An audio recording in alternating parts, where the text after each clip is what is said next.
Queridos oyentes de Radio Sefarad, es un placer para mí, Pascal Norroy, de presentar las noticias desde la capital de Israel, desde Jerusalén, en ausencia de Jorge, de vacaciones bien merecidas. Así que hasta su vuelta presentaremos las noticias en un formato más veraniego, más solitario, también diría, o sea, ya no será un diálogo, ya no será un programa de comentario a dos, sino simplemente presentaré los distintos frentes, por ejemplo, a los que se enfrenta Israel desde hace 668 días, desde hace casi 22 meses del inicio de la guerra, desde el 7 de octubre de 2023.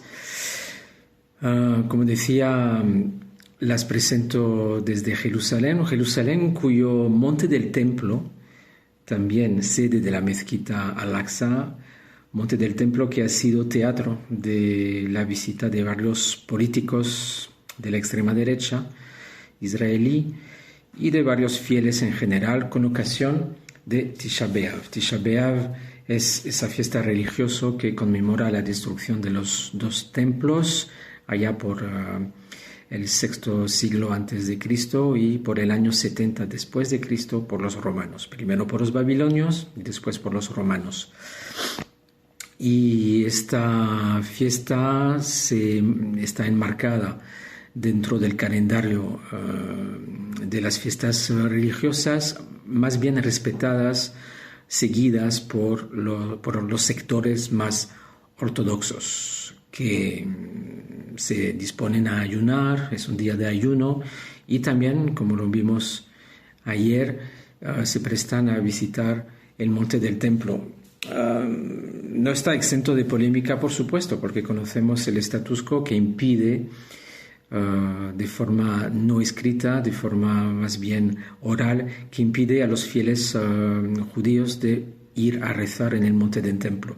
Pero desde que Ben-Gvir, este ministro de la extrema derecha israelí, desde que Ben-Gvir es ministro de la seguridad interior, la verdad es que no ha habido ninguna detención, ningún rechazo por parte del ejército por supuesto, pero sobre todo de la policía, en que vaya a rezar él y sus seguidores en el monte del templo en los últimos años. Y así ha sido, y además hemos podido observar un aumento del número de fieles. Hablamos, según el recuento oficial, hablamos de 3.500 peregrinos judíos que fueron a visitar el monte del templo, con, por supuesto, un acompañamiento policial muy importante, muy considerable por cuestiones de seguridad. O sea, esto marca un 32% más respecto del año pasado y claro, como no hay ninguna limitación ahora, como la policía hace la vista gorda, pues esto irá en aumento, imaginemos también el año que viene.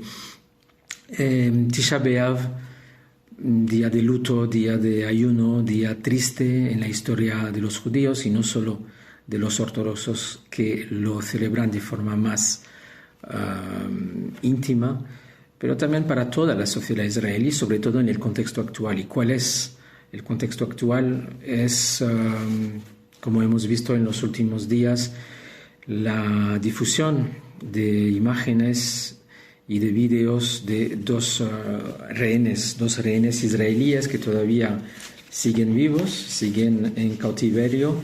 Se trata de Rom Braslavsky y Aviatar David.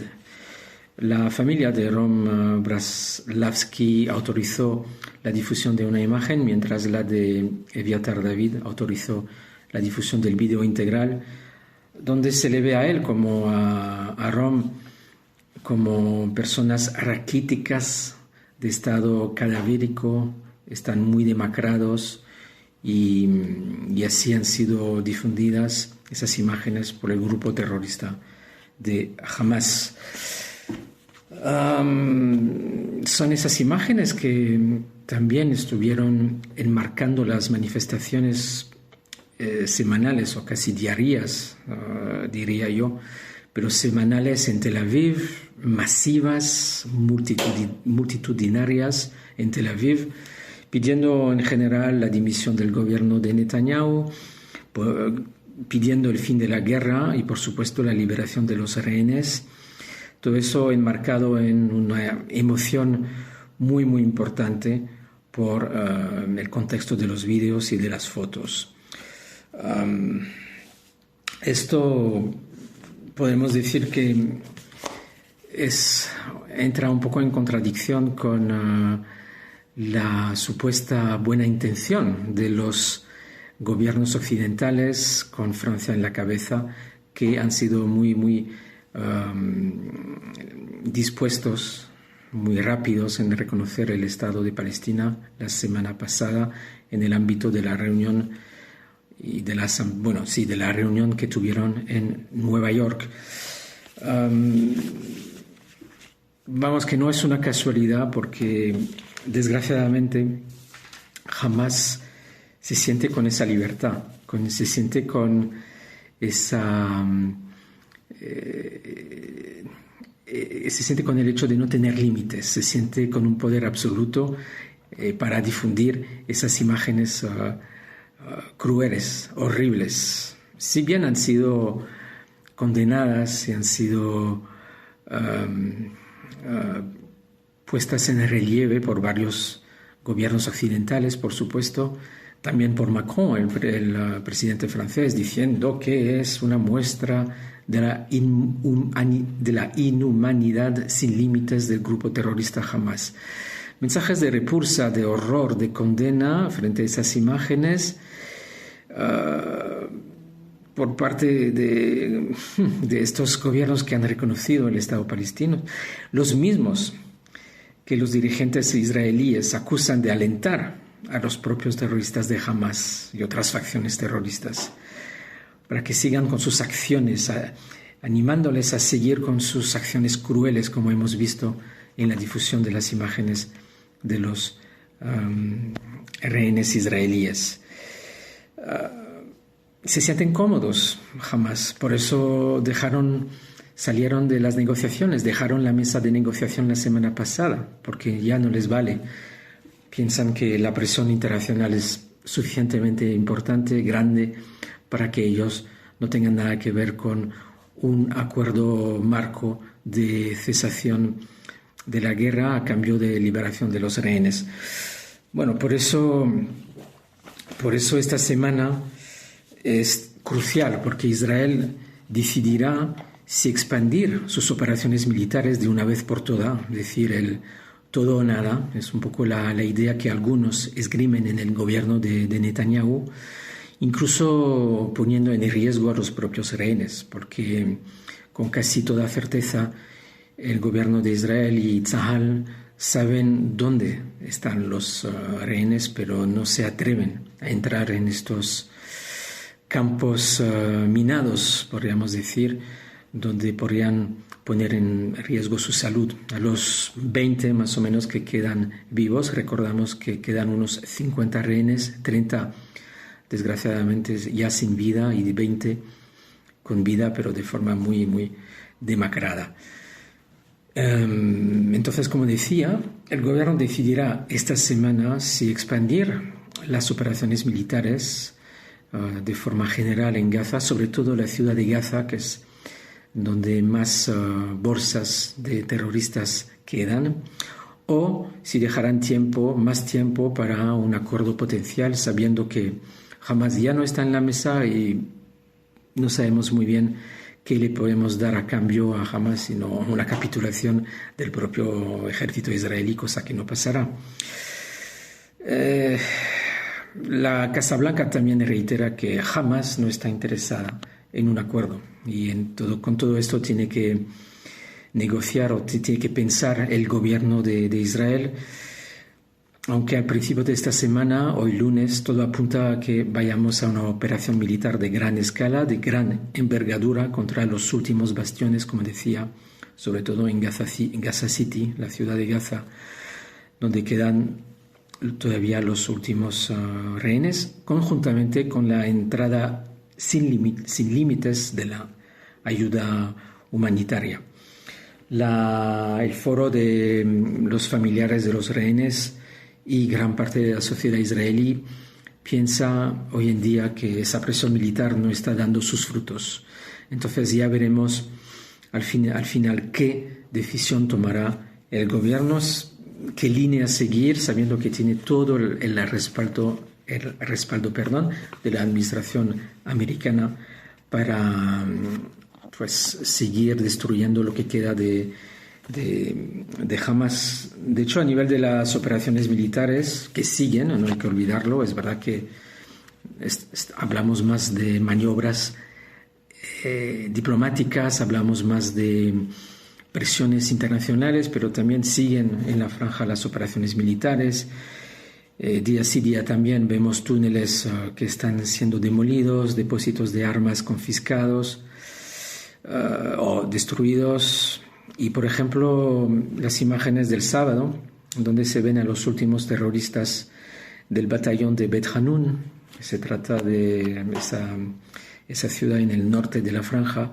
Los últimos terroristas eran 3 o 4 que se rindieron.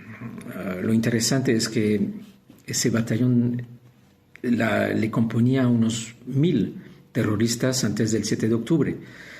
Recordamos que se calculaba que había alrededor de 30.000 terroristas, miembros de Hamas, dispuestos a luchar contra el ejército israelí, y esto era un batallón de 1.000, o sea, 1.000 sobre 30.000, de los que no queda ya ningún rastro después de las últimas operaciones de Tzahal.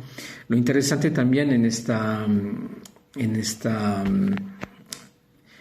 operación y en el hecho de que los últimos miembros se rindan es que se descubrió mucha comida, mucha agua y mucho equipamiento para resistir varios meses. Y esto es una tónica que encontramos con frecuencia en los túneles de Hamas, en los últimos que quedan, porque ahí, por ejemplo, cuando se habla de falta de ayuda humanitaria, ahí sí que quedan muchos víveres para que puedan resistir, como ellos lo llaman, resistir desde los túneles, saliendo de vez en cuando para poner una bomba, un explosivo aquí o allá, en una carretera o en un edificio, para que sirva de trampa para los soldados de Tzahal.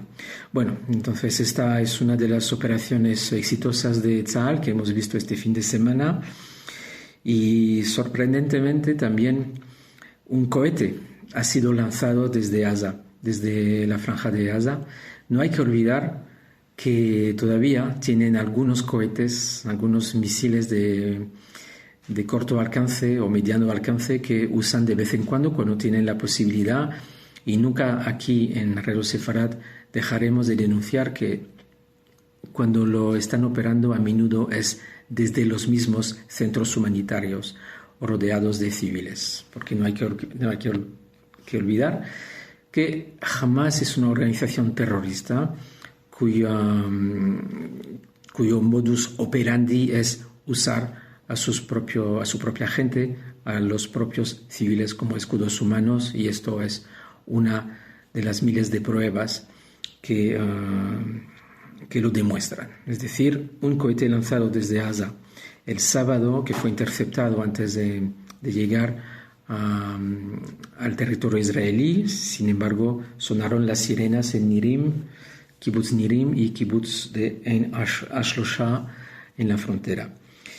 Y con esto me voy a despedir, también hablando de cohete, con los últimos misiles y drones enviados por parte de los hutíes. No olvidamos que ellos no cesan tampoco sus actividades, molestando a los navíos en el Mar Rojo y alrededores, y también disparando cohetes hacia Israel, como el viernes pasado a la hora de la sinagoga, justo cuando entraba Shabbat.